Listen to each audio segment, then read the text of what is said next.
At least 6 people reported dead in the collapse of a building in Cameroon's political capital, Yaoundé. The incident occurred yesterday at Monte Chapelle Obili in Yaoundé, and the COVID-19 figures in the Republic of Cameroon continue rising. While the number of confirmed cases is rising, the number of persons successfully treated is also rising. At least 37 others have been successfully treated. 37 out of those who were quarantined at the Olembe site in Yaoundé.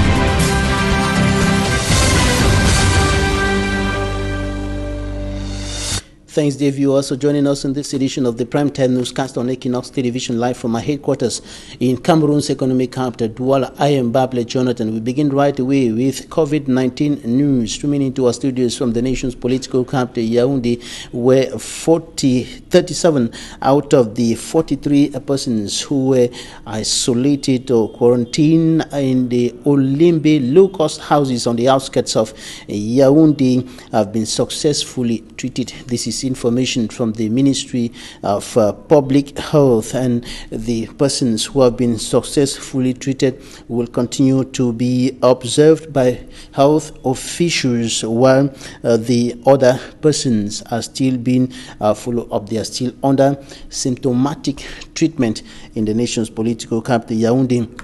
And today, health personnel were on the Olembe quarantine site at the Olembe low-cost houses in Yaoundé, disinfecting the site, and the health personnel went through the whole site that was earlier inhabited by some persons who were suspected of who were confirmed cases of the COVID-19, and they went through the different areas, disinfecting the streets, disinfecting the rooms where the 37 persons who have been successfully treated were living before now for the past days, and now out of the 43 persons who were there, 37 have been successfully treated, and the number of treated cases continue rising. We are today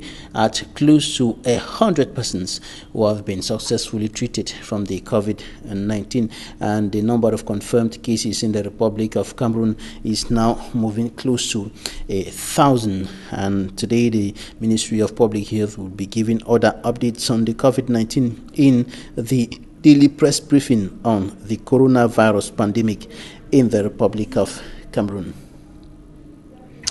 That was news on the coronavirus, and we're going to continue to talk about other issues still concerning the coronavirus. Another confirmed case of the COVID-19 has been announced in Eboloa in the south region of the Republic of Cameroon. That is the 4th case of the coronavirus in the south region of the country, and administrative authorities are taking measures and intensifying sensitization in Eboloa and other parts of the south region to prevent the spread of the COVID-19. 4 cases have already been confirmed in that part of the country, and the government has taken a series of new measures to prevent the spread of COVID-19. And among those measures, as from Monday, the wearing of face masks is going to be obligatory in all public places and in public institutions. Equinoxe reports. The interministerial government of Cameroon is proving its will by all costs suppress the COVID-19 pandemic. Moral measures are being taken to this effect, like those April the 9th, 2020, during an interministerial committee held via a video conference. The following additional measures were taken in accordance with the directives of the head of state. The general wearing of masks from Monday 13th April 2020 in all spaces open to the public. The Minister of Industry has been instructed to publish the technical standards and specifications for the mass production of these masks locally. The establishment of specialized treatment centers for COVID-19 patients in all regional capitals, following the field hospital model, to receive patients in case of a peak of the epidemic and to allow hospitals to operate normally. Intensification of screening and sensitization campaigns in major cities and continuation of economic activities important to the economy are also amongst the measures. Intensification of the COVID-19 screening campaign with the collaboration of Centre Pasteur and its branches, as well as other relevant health institutions. Intensification of the awareness-raising campaign in urban and rural areas, in our 2 official languages and in local languages.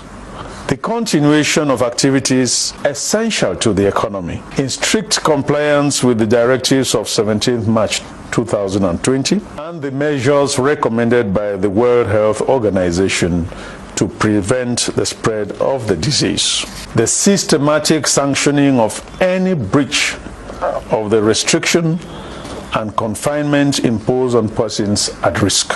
Minister of Scientific Research and Innovation will supervise local production of medicine against the COVID-19. The local production of medicines, protective masks, hand sanitizers by competent national institutions under the supervision of the Minister of Scientific Research in collaboration with the Ministry of Public Health. The production of these drugs, hydroxychloroquine and azithromycin, has been approved by the head of state Paul Biya, considered by doctors and a French specialist in infectious diseases as possible cure for the COVID-19. These instructions will be implemented by the specialized services of the Ministry of Scientific Research and Innovation, in particular the Institute of Medicinal Plants and the National Center for Technology Development, in collaboration with the Ministries of Public Health and Finance,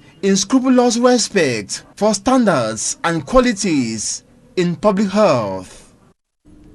And the people of Ndu in the northwest region of the Republic of Cameroon have been told that coronavirus is real and that it is present in Cameroon, and that the locality, the war-torn locality, can also be affected by the COVID-19 pandemic. This is what the mayor of Ndu, Elhash Abdou Bono, and his collaborators were telling the inhabitants during a sensitization tour of the municipality. For me, Armstrong Sander has more.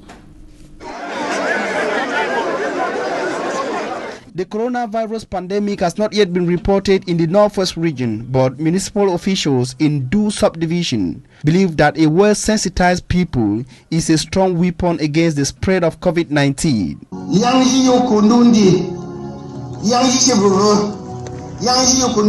In the Limbom dialect and pidgin, Elhash Abdou Kanfon Bono, mayor of Ndu Council and council staff, told villagers in villages within the Ndu subdivision that the coronavirus was real. Now why would they say when you walk, I go round? Beginning in Tumbo, from the Tumbo Falls Palace, the team moved to the Tumbo Market Square, presenting preventive measures taken by the government of Cameroon and the World Health Organization. A local way they will make hand sanitizer. The virus is very deadly. The coronavirus is very deadly. Reasons why we must pray, as we respect measures taken by the government, but we need to wash our hands regularly.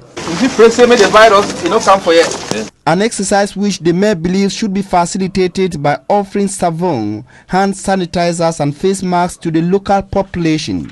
Through Tumbo village into other villages in Ndu, the mayor and team met with drivers, commercial bike riders, traders, religious leaders and the local population of Ndu at the Ndu Market and the Ndu Motor Park with the message of the fight against coronavirus. The people of Ndu were also taught how to locally produce hand sanitizers.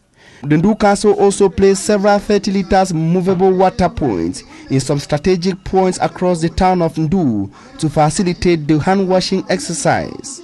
Mayor Abdul Khan from Borno of Ndu says the sensitization campaign, which is in its second phase, will continue to other villages within the Ndu Council area.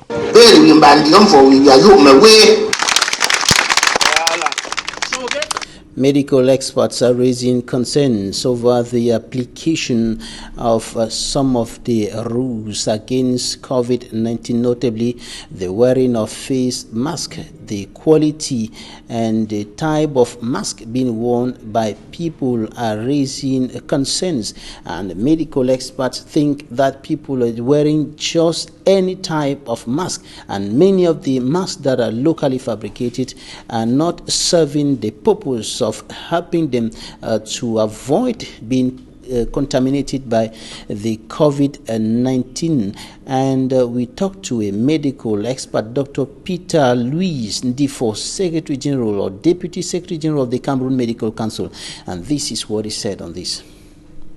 The Council brings you again a sensitization on the prevention of coronavirus transmission. It has been realized that many people have a false sense of protection, using various qualities of facial mask. We know there is an acute shortage of face masks in Cameroon. Even for us within the health facilities, it is difficult for us to be able to get face masks. And so we now go into the fabrication of face mask, and at times you need to respect certain specification in the fabrication of this facial mask. It has been found out that various tissue materials have different levels of filtration of foreign bodies, of bacteria, of viruses. And for a material to be termed efficient in having an effective filtration property to prevent viruses or bacteria, it must have at least 95% of the filtration of materials that come to it. And so, let me just give you a simple example. These are the types of materials that I now see because of the scarcity of surgical masks that people go to tell us, and they just make it. If you look at this mask is, for example, has just one layer. It's just one layer of tissue, and it's very, very thin. The second type of mask that we commonly find is this one, which is the surgical mask. This surgical mask has at least 3 combined layers that are englobed into this mask, and so it is different from this general one that we are seeing people using in the community. There is also another type of mask which is also used, which is also, if you look at it, the inner part of it has a different layer, the outer part of it has a different layer. So for a mask to be fabricated locally by our local tailors, it has to have at least 2 to 3 different layers of protection. Dr. Peter Louis Ndifo, Deputy Secretary General of the Cameroon Medical Council, also told us that wearing a face mask is not enough. All the anti-COVID-19 measures of the Cameroon government and the World Health Organization must be respected by all who want to stay away from the pandemic. Putting on a mask doesn't cut out the possibility of you having an infection from coronavirus. This mask will significantly help to prevent the droplet infection from somebody who is sick. It means that a patient who has a coronavirus infection, if he puts on masks, the droplet infection will not spread easily to other people. But then if you look at the other masks that we fondly put on. If you put on this mask and you see here, you realize that at the edges of the mask, you will have a space that air can be able to pass. Here, and you can be able to inhale air or droplet infection. So this mask is very effective in the prevention of transmission from sick patients. It tells us that even when we are putting on a facial mask, we should be able to respect social distancing. We should be able to respect all the other measures put in by the government to be able to prevent COVID-19. Dr. Peter Louis Ndifo, Deputy Secretary General of the Cameroon Medical Council, speaking there.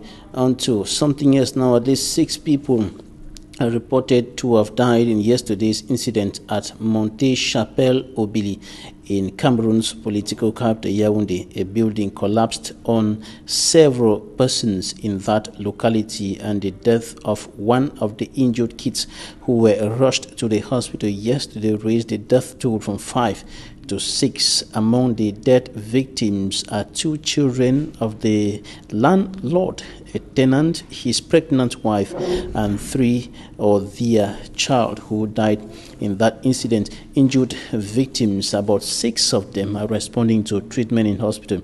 One of the inhabitants of Monte Chapelle Obili who witnessed the incident talked to Équinoxe TV's Ike Cyril in Yaoundé. Take a listen. This building is a building we have seen it long ago, and we know this building would not last. So at our own level, we write a complaint to the council. Some member of the council came here to inspect the house to see what the situation actually was. So when they came, they have to convocate the man, they have to invite him to the council. From there, we did not know what happened because we were told just nothing. We didn't know what was happening actually.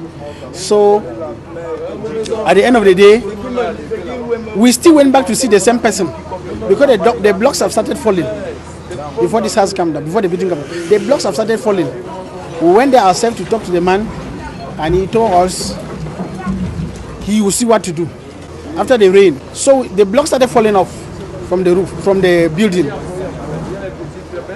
Then we started panicking. Everybody was running out to see exactly what was happening. Few minutes, the whole building came down. From there, we find out from the neighbors if somebody was injured, or like my neighbors you see behind you. We find out if there was an injury or there was something like that. In that occasion, we do not see. Everybody was fine.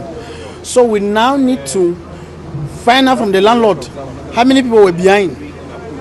Since he could not talk because he was unconscious, I don't know what he was on it, he collapsed, something like that.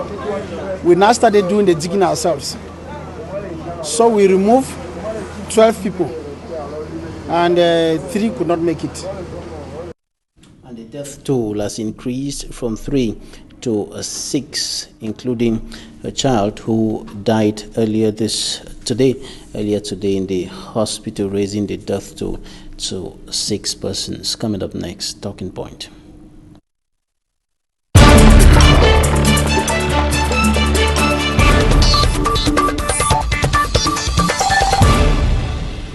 Thanks for staying with us in Talking Points. We're receiving a political analyst and journalist, Fomban Emmanuel. You're welcome. Thank you, Babila. It's a pleasure to be here for the first time. All right, you're welcome. And we're talking about the management of the COVID-19 pandemic in the Republic of Cameroon. The figures are still increasing, confirmed cases, deaths, but also the number of persons successfully treated from the COVID-19 has also increased to close to 100 today. We are talking about at least 43 persons who were at the Olembe quarantine site, who have been successfully treated, and the total of persons treated is now close to 100. What do you think about the evolution of this pandemic and its management in Cameroon? Yes, Babila, to be very honest with you, in my opinion, I laud the efforts of the Minister of Public Health. I see he's doing quite enough, but it doesn't cancel the fact that we still have a lot of lapses. I'm happy you're saying that the number of those who are being treated is increasing, but I'm only wondering, they are treated with what? Yeah, if they are actually treated, what medications is used to treat these people, and what stops them from using this medication to actually handle? I know since it's a prevalence disease, it's actually it improves in different people over different times, and it depends on maybe for the time of contraction of the disease. So I think if they say if you have over 100 people who have been treated, what was used to treat them is very good. That the medical doctors, the absolutely experts doctors make known that that chloroquine.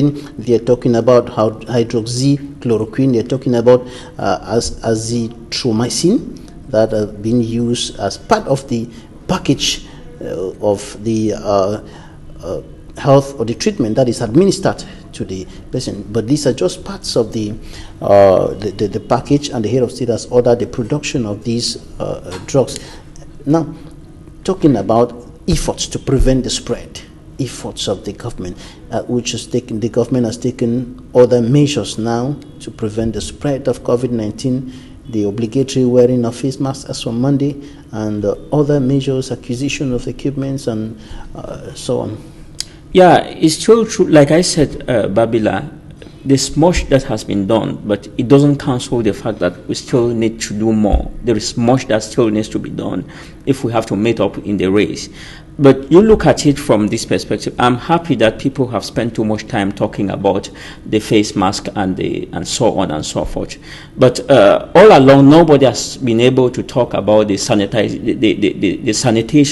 around the face mask. People use the face mask, they go with them, they are dirty, and how do you keep them clean? Is it the aspect, because some people go out with it, come back the next day, they put on the face mask and all of that. So all I'm saying here is that we are still very limited when it comes to the sensitization and how we go about the treatment. And I think that a collaborative effort is going to bring us closer to what the right things that we need to do. The collaborative effort? The collaborative effort is the government, the civil society, absolutely, political parties. Absolutely, the government should be able to give some time listening to people who have an input. I don't know if they have been doing that, but I think even if they are doing that, I think they still need to step up and actually give more attention with the civil society. There are many medical doctors, because in crisis like this, I don't know the structure of our countries. You have a case in crisis like this, we don't really make use of doctors who work in the private sector. I think in crisis like this, the structure of our country, people always depend more on attention and people of doctors who work in government hospitals and all of that. So doctors who work in the private sector or who run their private hospitals, I don't know how much the government make use of them, but if we want to do what is right for this pandemic, then we should be able to consider bringing everybody, all efforts on board. Bringing everybody, collaboration between the government and the civil society, the political leaders, and so on. But there seems to be a rift or a crack that is developing between the government and some political parties who wanted to do some fundraising to help in the fight against COVID-19. But the government says, no, this is illegal. What you're doing is illegal if you have not come to obtain authorization from the Ministry of Public Health according to the law. So stop.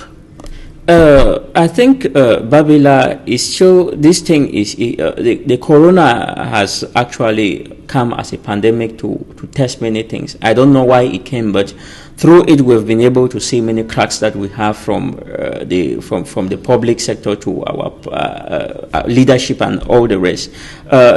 Before Camto of CRM actually thought of this initiative to raise funds to actually help the victims or help Cameroonians manage this health pandemic, I was already sometimes wondering what politicians are doing, because we were expecting them to act earlier before then. So when he came, I was actually happy. And I think that as a political leader, I don't see need for him to actually obtain an authorization, because that is what the law says.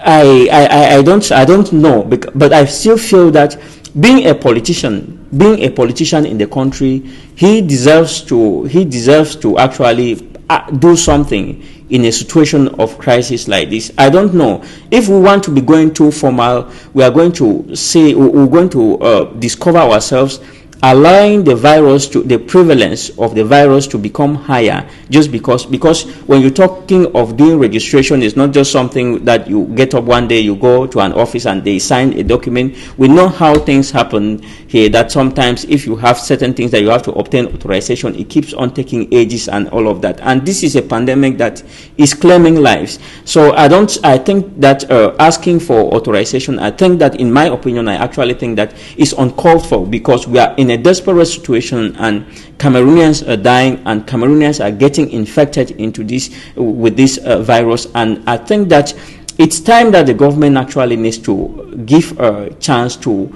other political parties, the private sector, and every Cameroonian who can actually do something.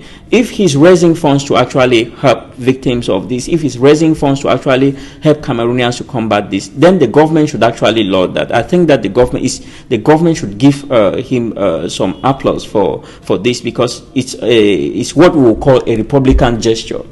But the Minister of Territorial Administration, Tanganji Paul, thinks that they're violating the law. First of all, it's a problem, and then there's a risk, like other legal minds will explain, including people like Barrister Ashu Emmanuel Agbo. There is a risk of embezzlement, there is a risk of mismanagement of the money that will be collected, and so they have to, whosoever wants to raise funds in a crisis situation like this, must get an authorization so that the ministry can look into what is being done.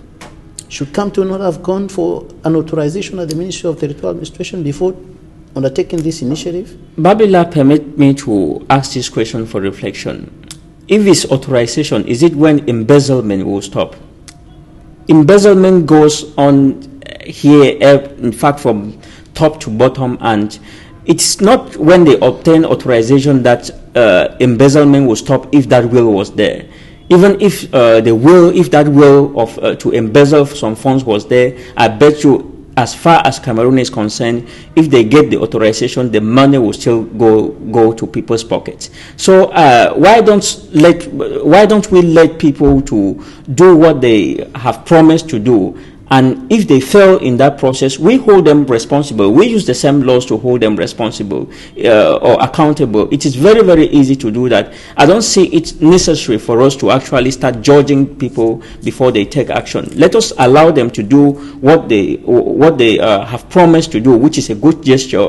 And in the process of doing it, if there's a failure, we use the same laws. We can use the same laws to hold them accountable. So why do we want to help, maybe stop them in something that we cannot get? We are making conclusions before time. So I actually think that this is a very desperate moment. The government cannot actually, it's very evident that the government cannot actually do the bulk of work that is needed. The government needs too much input. I think that if the government could do a lot that was needed, the government will not be asking us to stay homes, and the government knows very well that we have electric bills to pay, light bills to pay, and house rents to pay, and there is nothing being done. So it's very evident that the government hasn't got so much to actually respond to this. So if there are political leaders coming in to mobilize funds and all of that, then the government should actually give them that, they should give them that privilege, and let's stop the politics, because it is the authorization and the rest that I still feel that we're not making it something, a humanitarian emergency. If we're doing it a humanitarian emergency, we'll understand that need, and we'll actually see how to rescue the situation. Because you don't get to a house which is burning and you start wanting to get permission from the head of the family before you quenching the fire. If it's that, then you will never quench the fire. you leave it to, maybe you get the authorization certainly when the building is already collapsed. So I don't see the reasonable for the minister to actually pin on this issue of asking for authorization. It's not too realistic for me. But the question somebody will ask would be, if you don't ask for authorization, and instead of pouring sand on the burning house, or the house on fire, you instead pour water and increase the flames, that's going to be dangerous. That is another argument that we could consider. And like I said, why don't we wait for him to do it, and we use the laws? We have laws, quite all right, and we use laws to hold him accountable for whatever he's done. It is very evident that this money he's taking is going to be contributed by those who are so concerned. It's going to be contributed by those who feel like they should actually do something for their compatriots. If this money is mismanaged, mismanaged for whatever reason, I think that people are there to actually go after them to say, I gave my money, I gave my penny for this, and it was never used for this. I can hold you accountable. And that time we can rally after him and actually bring him to justice, like is often said. The government is going tough on the measures that have been taken, the 13 measures and the additional measures announced by the Prime Minister yesterday. On the implementation of those measures, the government is going the hard way, or making it obligatory, the wearing of face masks, to have access to public institutions, to public places, cabs, other transport vehicles, and so on. Everybody is expected to start putting on a mask as from Monday, and there are other measures, other stringent measures that the government is taking to prevent this COVID-19. Do you think these measures are going to be effective enough to stop the figures from rising? Yeah, to be very honest, Babila, I think that this is a welcome move. I think that in as much as it can stop people from transmitting to uninfected people. But the question now, like our doctor who was already saying, is which type of mask are people using? If the mask that people are using, if they're going to allow for that. And one thing that I still highlighted was the sanitation that surrounds these masks that are used by people. We've not yet had education on that, because you get like I move in town already, and I see situations where you get somebody who is wearing a very dirty mask that look like they have been wearing for 3 days without washing and all of that. And with this kind of practice, I think that the mask cannot even help anything. They cannot even help. So proper education needs to be done, and for it to be done, the government really needs to do proper consultations to ensure that whatsoever is brought to people as a recommendation, it should be the best. It should be the best option, and then the follow-ups and whatsoever that has to surround it is actually good. Because, like I said, just telling people to use the face mask and all of that, I don't see it stopping. But when you tell people use the face mask, and this is how long you have to use your face mask, this is how you have to clean it, this is how, those things, they actually help a lot. Medics talk of 3 hours, using a face mask for 3 hours, and then changing it and taking another. And the prices of the face mask is skyrocketing today, from 200 to 500 to 1,200, 1,500. And if Cameroonians have to buy 3 face masks every day, that's about 4,500 francs for a single day. That's completely out of reach for many Cameroonians today. Not a very good number would never even if you were to take that figure and you divide it by 4, there are people who cannot even afford to use 500 francs to buy a face mask for 1 week.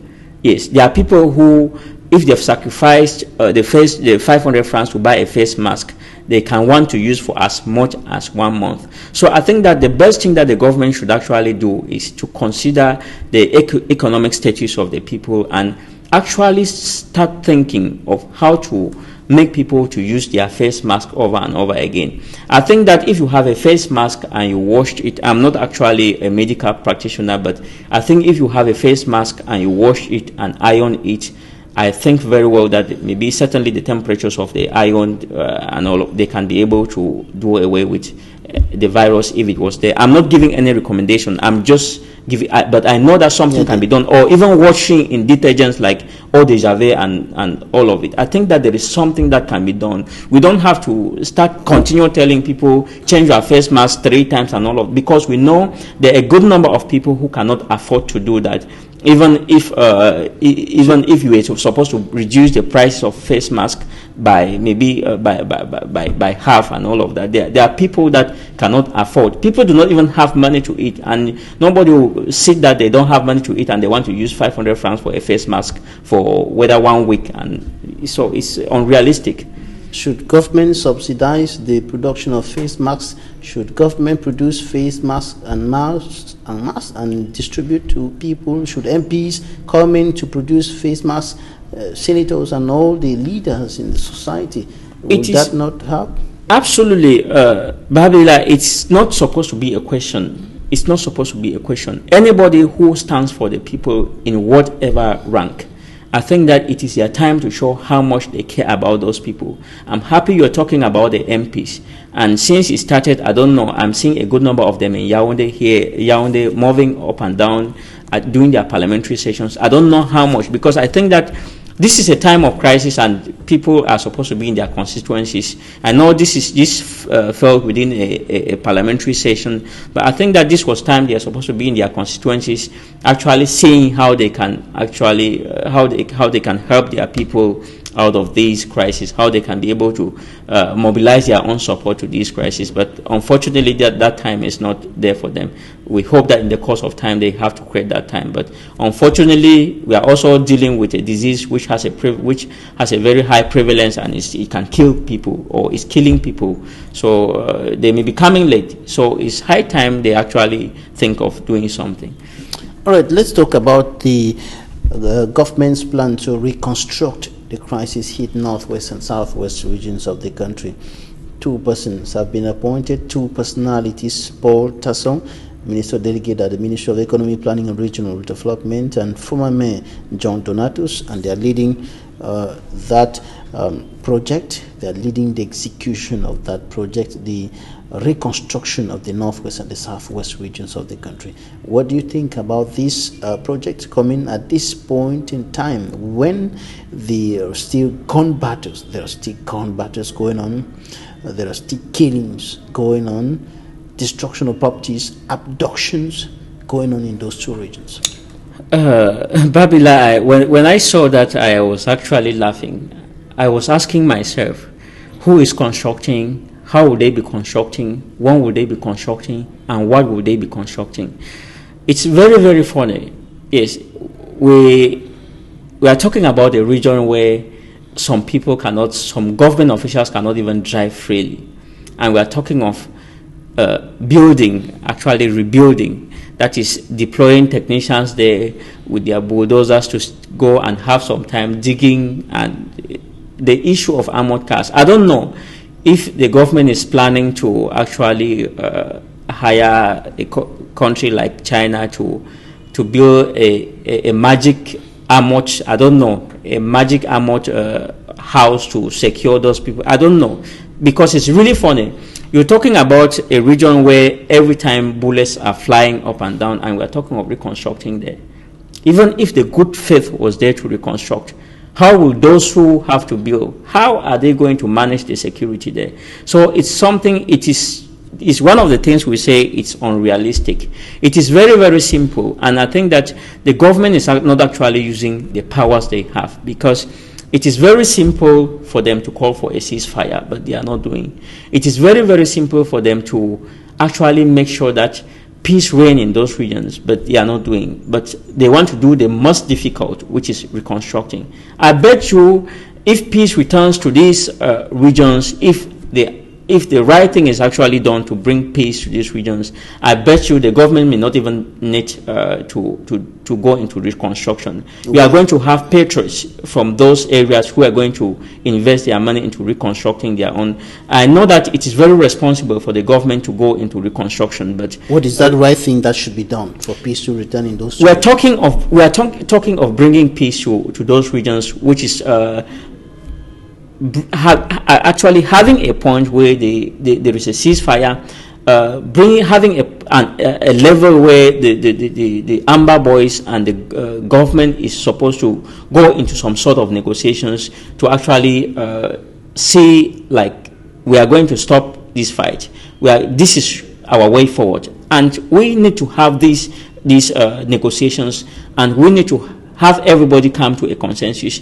We are not just having a situation where the government is dictating and everything is being. We have people who are down on the ground, on ground zero, who are having the weapons and who are firing every day. And even when the government doesn't want them to fire, they are firing because they have passion in firing and they are doing it to their best. And you don't want to at least convince me or anybody. I don't even know the kind of technician who's actually going to move down there that they have had a contract to go and reconstruct, because I don't know the kind of security they can bring around them to be able to enable them to build. And there are sometimes, if you are supposed to make this even real, you will discover that there are some of the houses that in the course of, before they are even completed, you are going to get bullet holes. When I used to laugh sometimes, even though with tears, when I'm going to Boya, you discover that at the area around my 14, you discover that all the houses that are along the route, they actually having holes created by bullets. And if we feel that we should build those kind of houses where we have pillars erected and some sites are half constructed and all of that, we waste money to do that. But what we are talking about is the money that the government is using is taxpayers' money. And it's very right that this money, it's very important that this money is actually used to do something correct and something that is going to be sustainable. And if the government wants to go ahead with this reconstruction plan, when the peace has not yet reigned, and then I feel that the government is going in for another failed mission that will allow people to waste resources that would have definitely been using for other things, and maybe to go into some kind of stuff that would definitely fail before they even go one quarter gone. All right, Fumban Emmanuel, political analyst and journalist. Before you go, I would like to have your reaction to something that the president of the Popular Action Party in Jangdinis said. He said that the internally displaced persons kicked out of their homes by the Anglophone crisis and who are now seeking refuge in deplorable living conditions in different parts of Francophone Cameroon are the most vulnerable group of persons as far as the COVID-19 pandemic is concerned, but they are not being very much considered in government's strategy against the COVID-19. What do you think about this? What should be done for those people?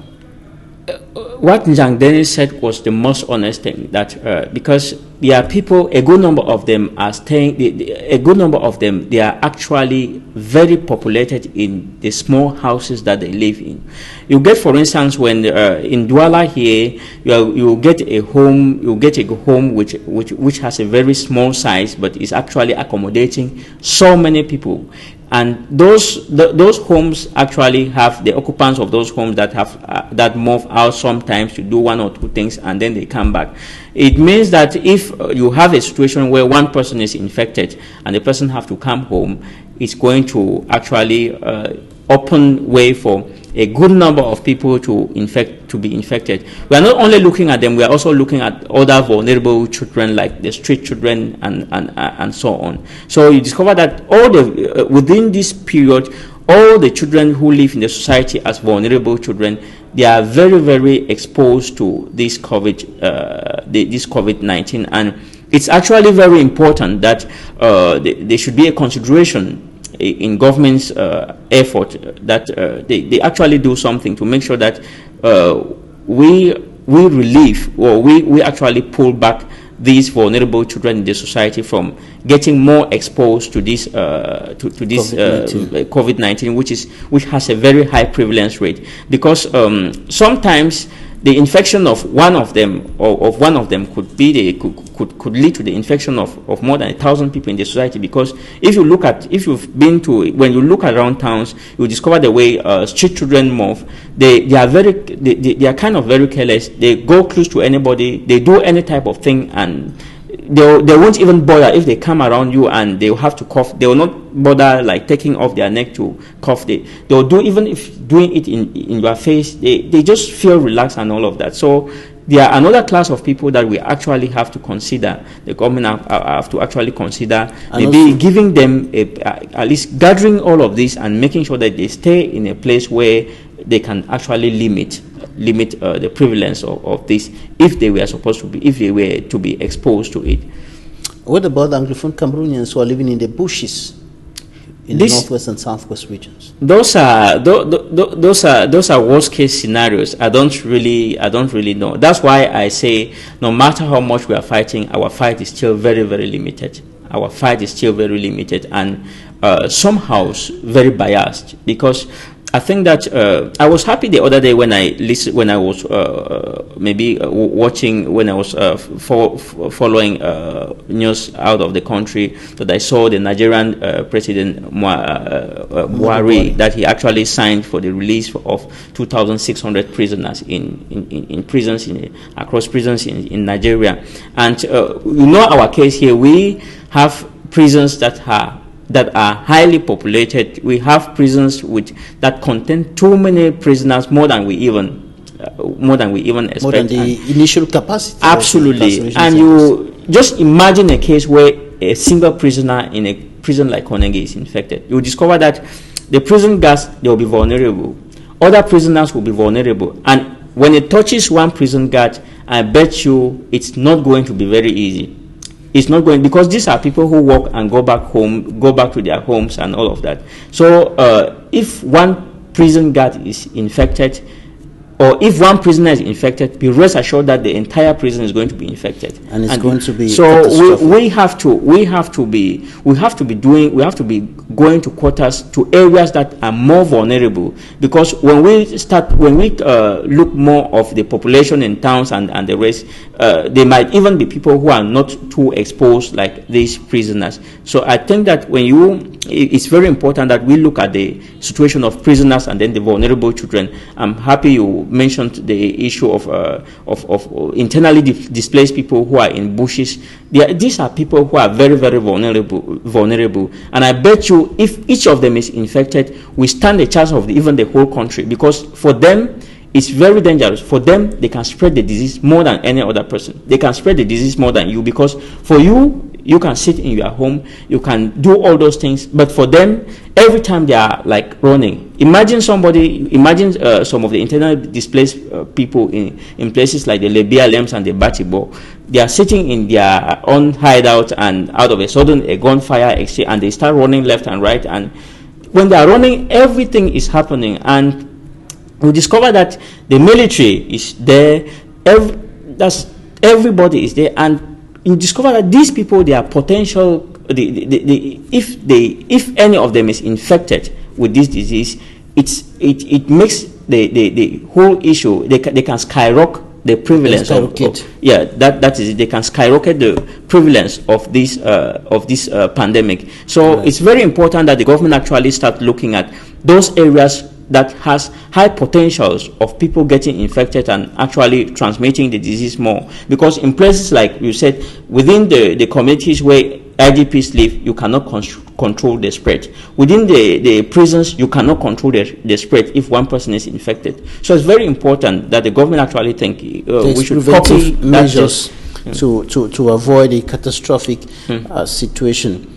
Former Emmanuel, journalist and political analyst, thanks for coming. It was my pleasure, Babila, and congratulations for the great work you are doing. Thanks, ladies and gentlemen, for staying with us. That's it for today.